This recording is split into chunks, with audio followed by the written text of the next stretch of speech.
how do you interact and challenge politely those assumptions that, yes, somebody else has done it and probably could get me all the money and operational efficiencies I want, but maybe it's because it wasn't my idea somehow that makes me less of a pioneer, innovator, visionary CEO. If you have to posture yourself and make the owner think of every idea that you thought of so that they'll think it's their idea, otherwise so they don't reject it, that's going to be tough, at least for us, to work with somebody like that, honestly.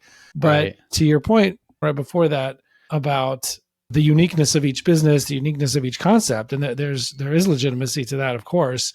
And what I ask people to understand is that 80% of your business is not unique. 80% of the way you need to run your business is according to eternal good business running principles.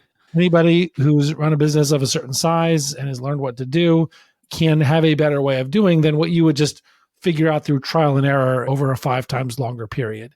It can just save you the time. Now, there is that 20% of you that is unique, of your business or your product, your service, your team, your customers, that is unique. And I think the key is try to marry together that knowledge of the eternal principles of what works in business and what works in any business, and marry those together with a discovery process at the beginning of every engagement to learn about you, learn about your customers, learn about your team, learn about your product, learn about your service, learn about the things that do make you unique and the unique challenges that you face, and marry those two things together, not replace that, not steamroll over it and say there's one way to do things that is right everywhere. If you're worried that someone's going to do that, yes, you do not want someone who's going to do that. You don't want someone that's going to steamroll over and have a one size fits all approach. That is not going to be a good fit, because it's going to ignore that 20% that does make you and your team and your product or service unique.